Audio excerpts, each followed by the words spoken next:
Welcome to another edition of Gen Z, Working with Gen Z. Now, friends, we've often heard the term the link between strategy and results is execution. And oftentimes we undermine the importance of that skill. In a time where organizations are becoming very, very outcome driven, execution skills become very, very relevant. Especially, we have to deliver something on time, deliver with quality, deliver with collaboration, and these are all very essential skills. Uh, you may have a great idea, and Gen Z, particularly, which is often known to be very creative and an entrepreneurial mindset, it's the ideas are only as good at how do we make them actually execute. And therefore, it's a critical skill not just for young managers, but even the middle managers and senior managers. So, what does it take? What comes in this whole world of execution skills? We'll try and unpack that, unpeel that with my guest, Eliza Quek. Eliza, good evening and welcome to the show. Thank you very much, Nikhil. Really looking forward to sharing with you ideas about execution, which in many ways is about implementation, right? And Yeah. as you have rightly put, you can have all the best ideas in the world, but hey, listen, you look around at the countries, many of them have wonderful visions and all that, and then nothing happens, right? And it's all about implementation. How do you actually bring people along with you? And these are life skills that any generation requires. Yeah, absolutely. So well said. I think we can draw the parallels of implementation, not just in the work context, perhaps even societies and countries and everywhere else where we see things actually work. But before we get into that, Eliza, let's spend a little bit of time to tell our viewers a little bit about your background and the work that you do. So, can you please share your story and then we'll dive into our questions? Sure. So one of the key things is I have always had a passion for cross-cultural, international, global mindset. And from day one, with a background of education in Singapore in sociology and philosophy, and then in the UK in industrial psychology, I had this wonderful combination of Anglo-Singaporean background. Then I started working with Exxon, an American firm, and spent 18 months living in the US. And thereafter, when I came back, I've been doing work right across Asia Pacific, from little tiny island states like Saipan, all the way to Korea, New Zealand, etc. So with this kind of richness and diversity of cultures and backgrounds and all that, plus the fact that I deal with C-suite all the way down to the execution level of first-line supervisors, of getting technicians even to get their job done. These become very important and a really big thing. As far as media is concerned, I worked with the Singapore Press Holdings before the age of the internet. And, the key to media is at the end of the day, for Singapore anyway, the accuracy is very important. But today, nobody can tell the difference between what is fake news and what is not. And that is really disconcerting. So, underlying all this, I have a passion for ethics and I run crisis prevention programs because at the heart of everything in life, 99% of all the crises, including climate change, are all caused by humanity. So I don't blame the Gen Z if they start blaming, all the kind of earlier generations for the problems with the planet. Yeah, and I think we have to hold and make ourselves accountable for that. Yeah, no, absolutely. I think I've heard plenty of times my son complain about the hot weather and say that's all the wrongdoing done by the previous generations. But what a great track record. And I know we work together. So, Liza, I know you have so many stories and clients where you have seen companies either implement or have the skills of implementation or lack of it. And then we'll talk both that, what are the advantages, what are the sort of the downsides. But let's start with the basics here, Eliza. What can you help us when we talk about execution skills, whether you're a junior manager or a middle manager or even a senior manager, what are we talking about? Can you just help simplify in the work context? What do we mean? Okay, so essentially what happens is this. There used to be very much a division of labor, and the division actually rested on the fundamentals that senior management is meant to set the direction and the strategic priorities of how to get, where they want to go. And then the actual planning itself to translate this into OKRs, SMART goals, rests with middle managers. So the first translation of how can we actually make it work? Starts with that senior team in place. Then from there, it is about up and down communications so that everyone down the line understands what I call the line of sight. So, example, if you have even the lowest level employee, meaning that they are the cleaners, for instance, right? And I would give you an example of, say, airline industry. So if you're looking at successful airline industry, and Singapore Airlines being one of them, not that this necessarily happens, but if you were running SIA, one of the key things you would have are the cleaners, and they could be subcontracted, but they are actually in every destination that you have. They have to quickly turn around the planes and make sure it's hygienic, and they have to be fast. So quality and speed of execution are critical at that level. So what happens is that, see the difference, right? If you were a Singapore Airlines manager and you said to your contractors, look, you're working for this airline, it is a brand, you should be very proud that you're employed as a subcontractor to us. And what we want you to understand is that your job makes a difference to passenger, comfort, our brand, etc. So once they understand that their job is not just cleaning, but to clean it to the best hygienic standards, at the same time to do it very fast so that they can turn around, and they understand that the turning around is really important to passenger satisfaction, etc. That makes a difference. They have a line of sight. So the ability to connect everything that you do to a bit bigger purpose is really what motivates the Gen Z. Because half the time, if they cannot find meaning in their work, that's the greatest bummer for many of them. Yeah, no, what a great example. I think oftentimes, and Singapore Airlines, as you rightly pointed out, it just exemplifies, right? Whether it's the turnaround, whether it's the quick baggage collection, and the service of the food, the courtesy, right? It's all the element of execution. Now, before we jump to Gen Z, Eliza, one quick question. Perhaps there's the debate now in the traditional model that you're saying, where the senior management was responsible for crafting the strategy with sort of the big yes. But given that so much, the customer has become so much powerful, even the employee or even a rogue employee, right? Therefore, it can we say that execution doesn't solely rest only now on the middle managers or the line managers? In other words, even the senior managers have to get involved, and perhaps I suppose there are stories, or can you make a case to say that the companies or leaders, while they're senior, who have an eye on the implementation, always tend to do better? So I don't know. What's your thought on that? Okay, so I would take this in terms of moving from organizational execution to country execution, right? And again, coming from Singapore, we can actually cite what's happening. We just had recent elections where the government, the People's Action Party, has had a fantastic win this time round, and a very good margin majority. We have a new prime minister. Now, one of the key things that actually accounts for success is that nobody who comes to look at Singapore as a case study and they want to go back and replicate it in their cultures. Never possible, right? We are unique. Every culture is actually unique, and it's the culture and the tone that's set by senior management. And basically, it is about collaboration.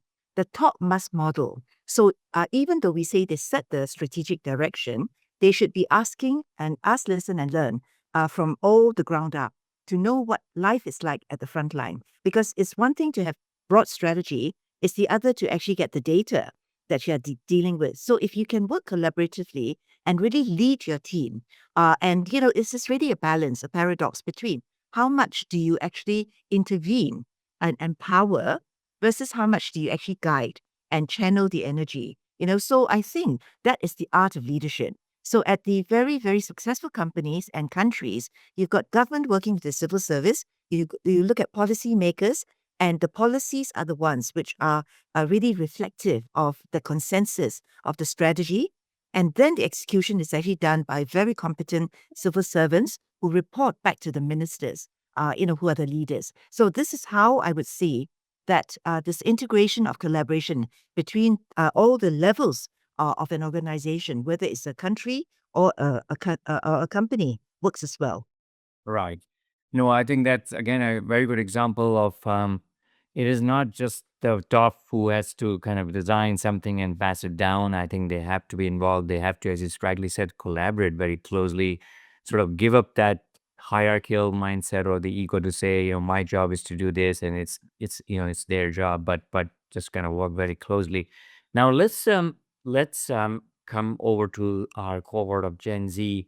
Eliza, how do you assess execution skills, right? In other words, you have someone who's learning, and you also have the skills which have to be perfected, right? Because Mhm. it is that skills that you carry as you go up in the hierarchy, right? So if I am either grooming someone or if I have hired someone, right, what are the ways in which I ensure that execution is happening? So what are the ways in which for me to assess that?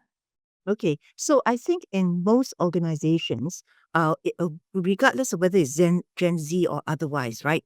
Fundamentally, it's really the conversation you're going to have about expectations and standards, right? So that is actually crucial. Now, where I see a lot of weaknesses is that there's an inability of the supervisors to actually articulate what is the standard and to help your new employee differentiate what is acceptable, what is above, and what's really below.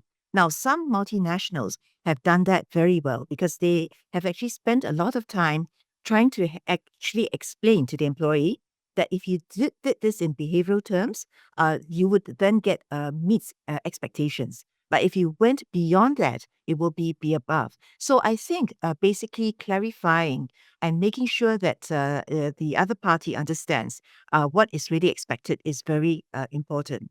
And I think once the Gen Z or whoever the staff is understands that that's what's the key standard to look at, then it is up to them to actually demonstrate their behavior.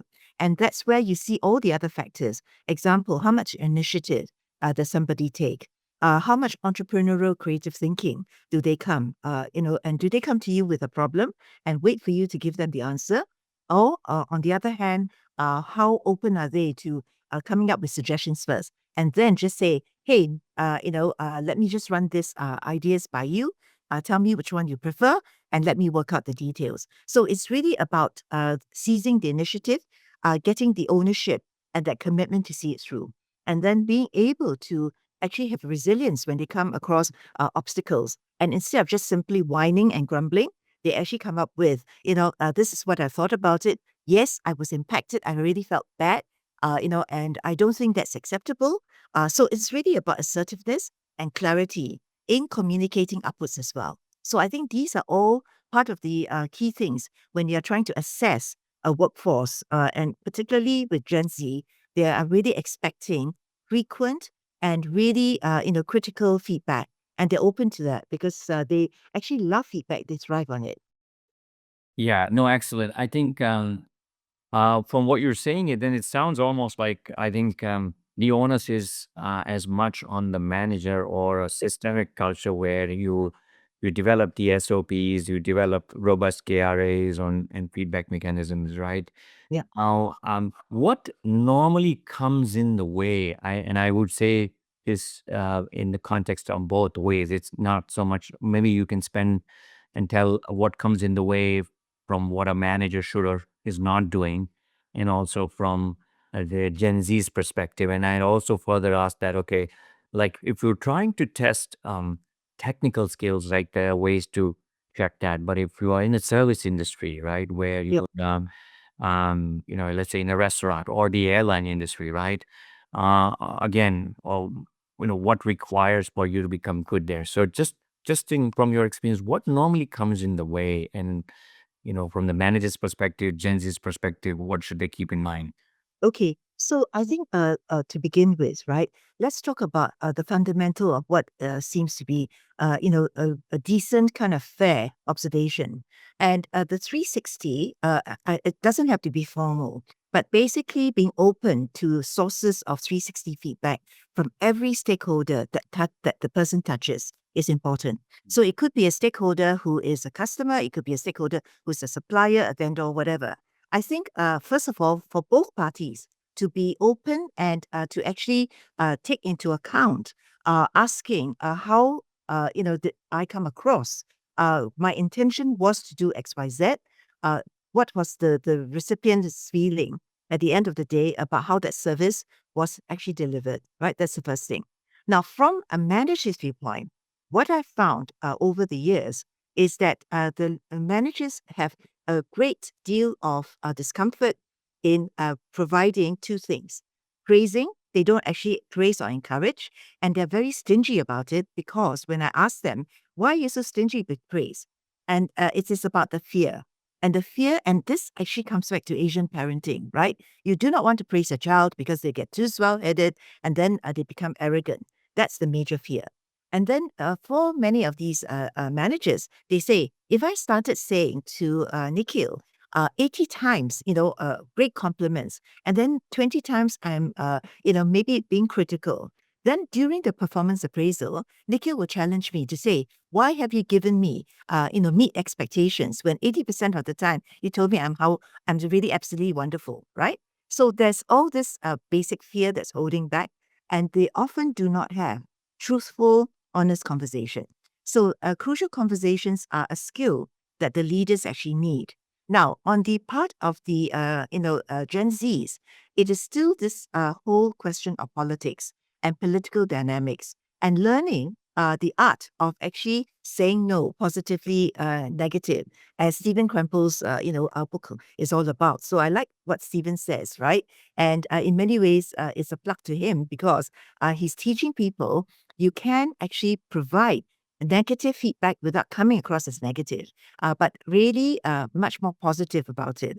So it's a skill that I think everyone needs to learn, particularly Gen Z, who are scared to death of what happens if I say something, particularly in the culture when I make my boss lose face. So this whole issue of face becomes a real problem in the Asian context, because you hold back, and a lot of times, and that's the first thing.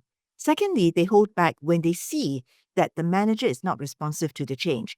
Example, you want feedback. I tell you what my feedback is all about, and I see no change. So after a while, I give up, right? So those are the actual human problems in any kind of communications in terms of execution. Because if you don't have the honest, conversation, you cannot maintain the standards and the quality of execution that you're looking for on both sides.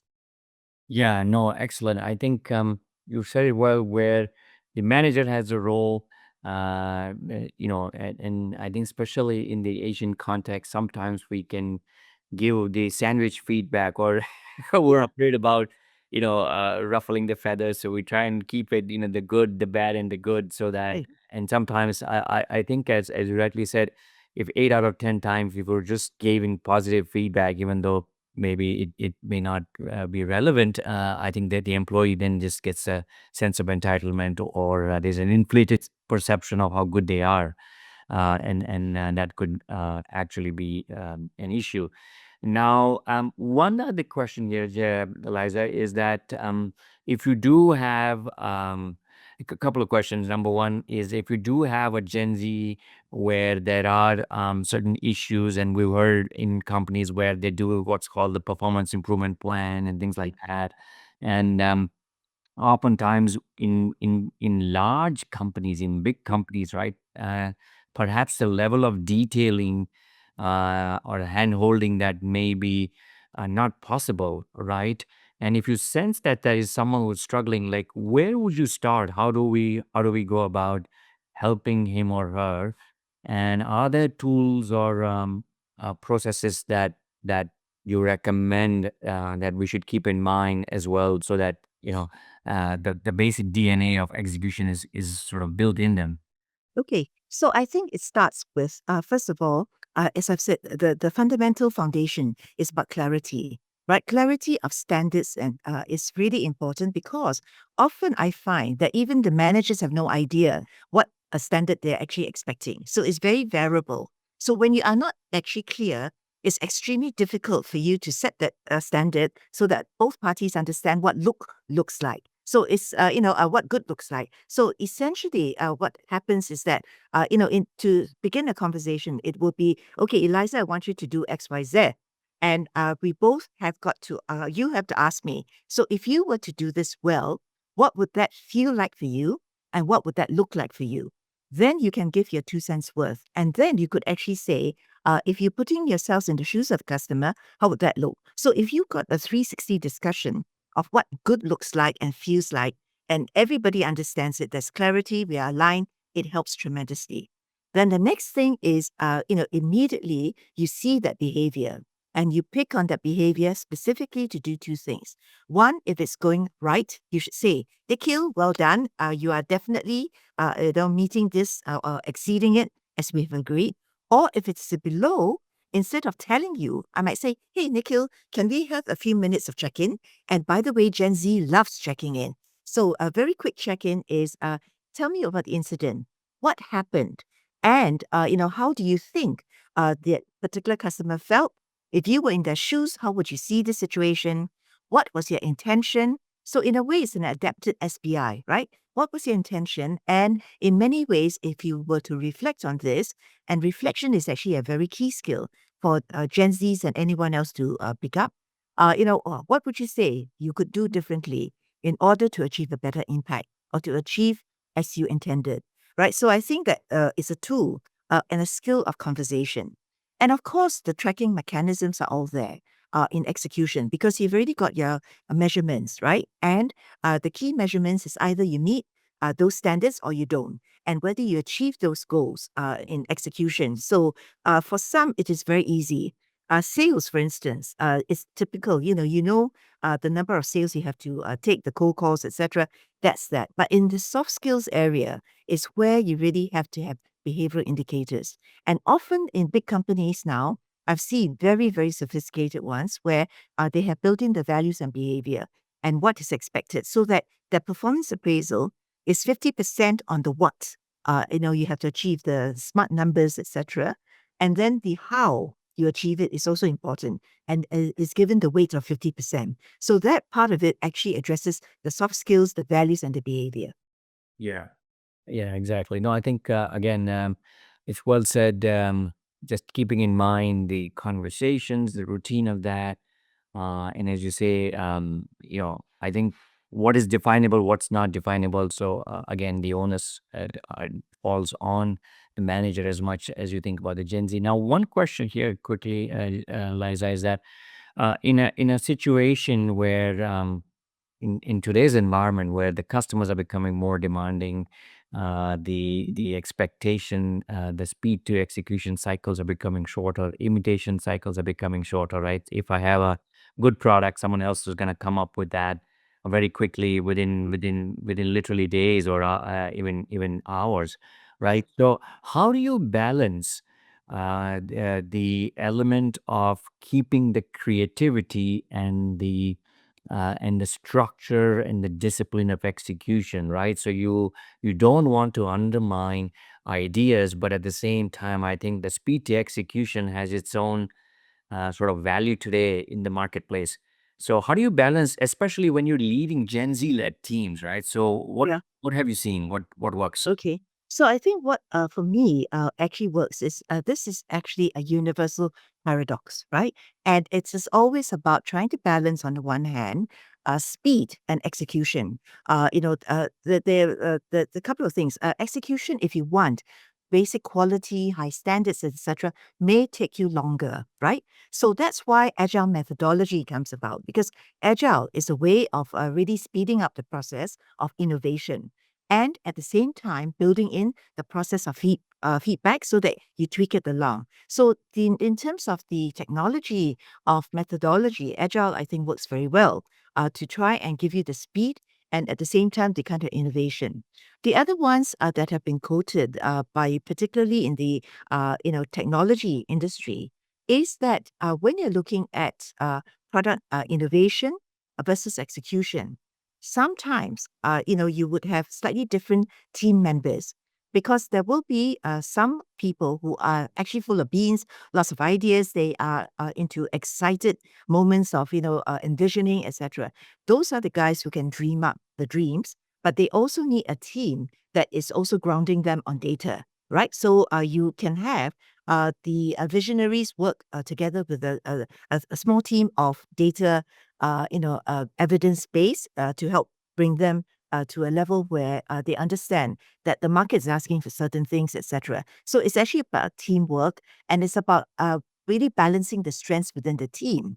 Now, there are others, as you look at Belbin, where it is really about implementers. They don't necessarily want to get involved in that creative endeavor. So I think if you're looking at a company structure, I would say that you're looking at 70-30. 70% of the workforce can opt to do implementation. They can rotate, of course, if they want to, but there are some people who say, leave me alone. I'm very, very good at execution. I want to stay with it because I'm very good at checking the nuts and bolts. So I think in many ways, if you look at Belbin, there is certain, kind of way of looking at preferences and how some of these personalities, are able to function. So some are very quick, others are very slow, and others are reflective. Everyone is valuable, but it is how you put the team together and how you get them to work together and to actually make sure that it's back to conversations and collaboration in terms of the exchange of data that's really meaningful, that makes execution work well. Yeah. No, I like it where you said 70% focus towards execution because at the end of the day, that is such so crucial, right? Yeah. I think the idea itself could be great, but the execution pales out, and there's a big gap. Now, do you sense, Eliza, if from all the leaders that you work with, the fact that if the execution muscle or the execution DNA hasn't been built in you as a manager, perhaps as you grow, that could also be detrimental to the teams that you're leading, and just Yes. because that's more for the Gen Z to keep in mind as they think about their career. Okay, I can give you a real example. I will not mention the company, but it is an American, F&B company that's international, global, and very successful. What happened was they actually promoted one of their stars, rising stars, who was had all the credentials of being a great CEO.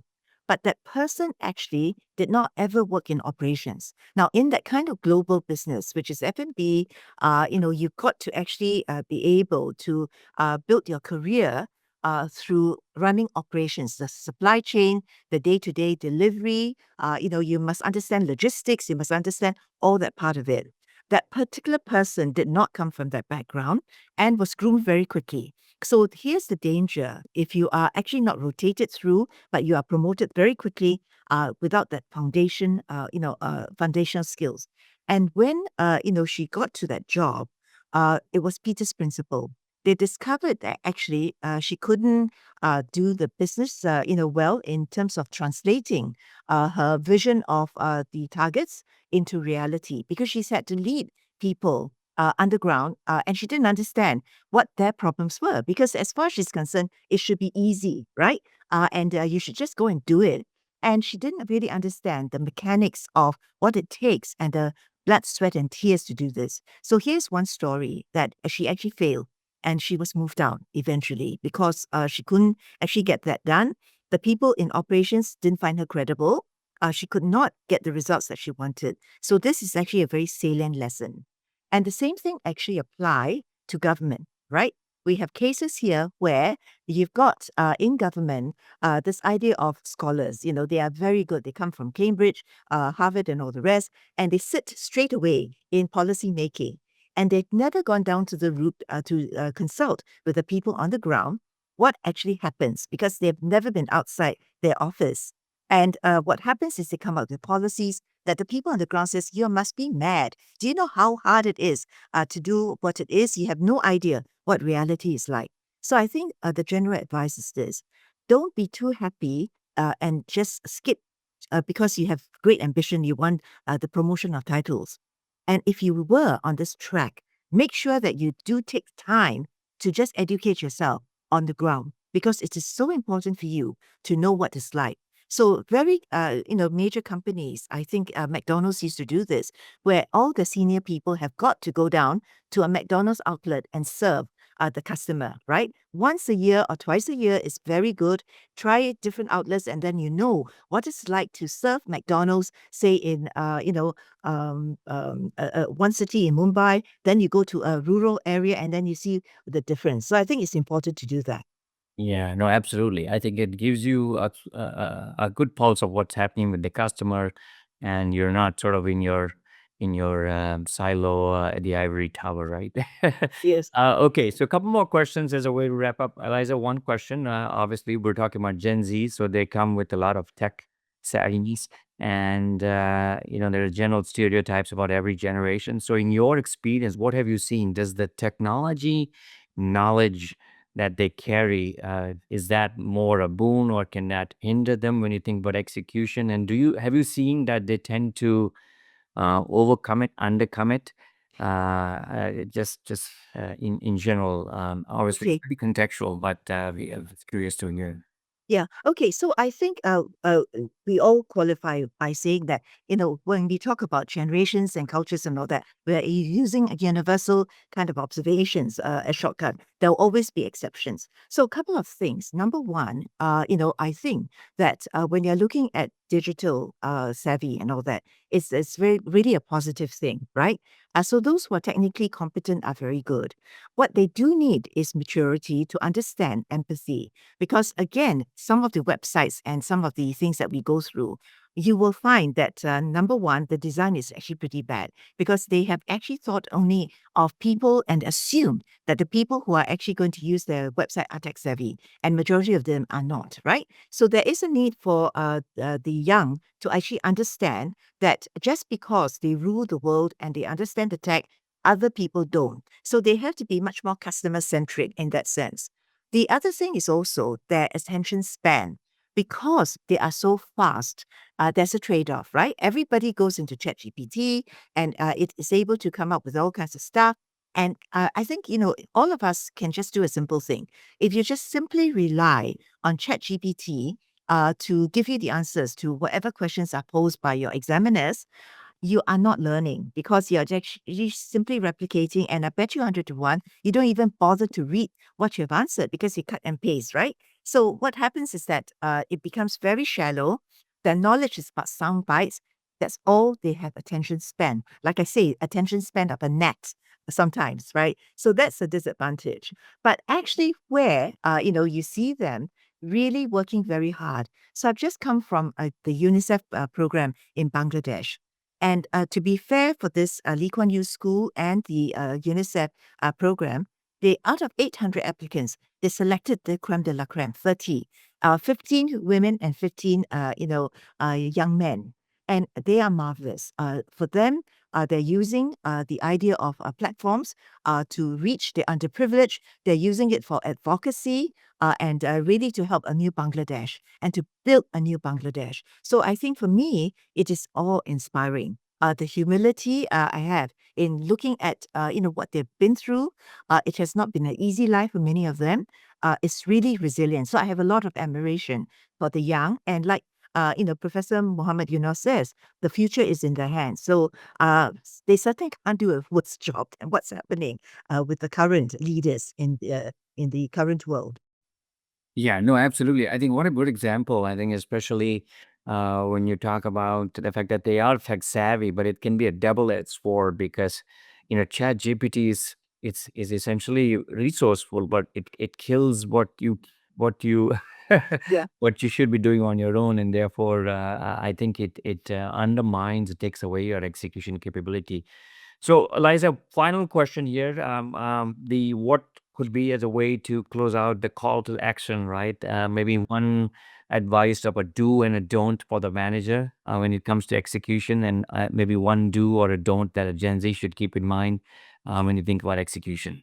Right. So for the manager, do make sure that you really communicate with great clarity the expectations and standards, and make sure that both parties understand what success looks and feels like, because otherwise you're going to have misalignment. And number two, really at the end of the day, no, group is the same. And we have to actually, as a manager, still customize, get to know your employee individually. And then different strokes for different folks. So different ways of motivating, different ways of meeting the needs of the people under you, right? And also different ways of utilizing the talent that you have. As far as the Gen Zs are concerned, I think that in many ways, this idea of being able to ask, listen, and learn and really be able to also communicate at the same time after listening your point of view becomes really important because what you have is a different perspective and it should be value add.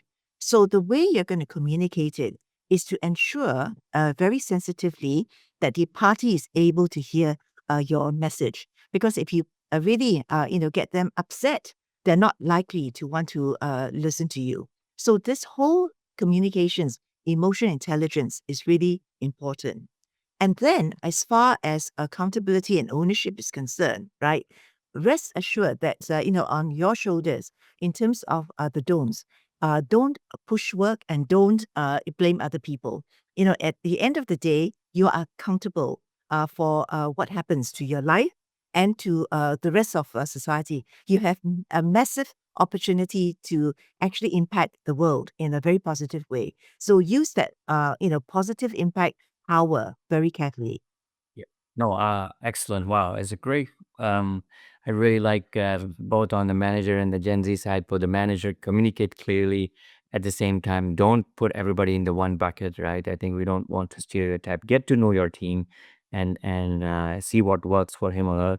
And then again, on the Gen Z side, communication is just as important.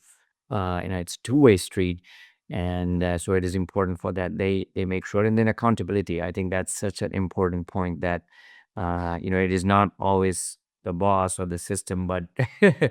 try and look at inward as well.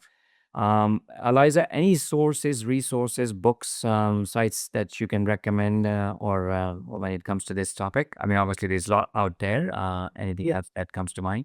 Okay, so for me, one of the things about your Gen Zs is actually perplexity. I like very much for research basis because perplexity, and I love the little AI because I like robots anyway.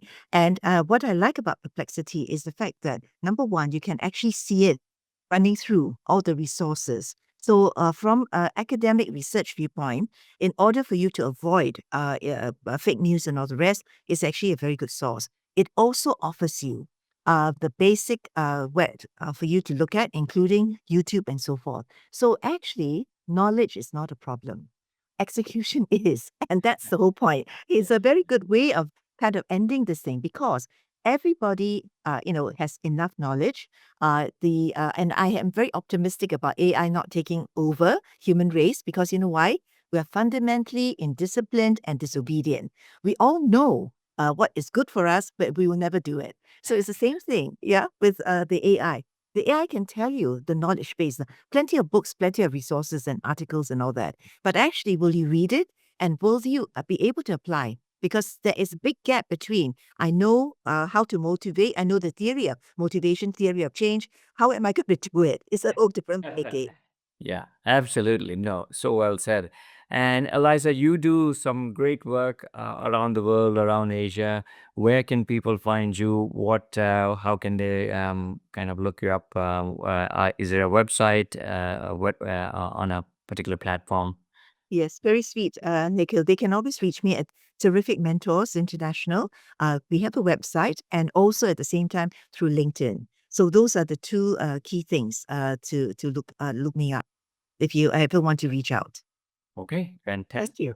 Yeah, so lovely, Liza. This is fabulous conversation. Lots of great tips, lots of really sort of years of experience that you'll be sharing from company's perspective, boss's perspective, the subordinate or the Gen Z's perspective. And really, it's a journey, right? And I think, but it's such a essential skill that you highlighted, which is important, and the role that both the manager needs to play, and certainly the Gen Z. So Eliza, thank you very much. I really, really want every one of our listeners to avail benefit of this because it's such a crucial skill, and the teams who have that, they perform so well. So, and in credit to their subordinates, credit to the bosses and the culture So thank you once again. Really enjoyed it and hope to see you in person in the travels in Asia. And take care and have a good weekend.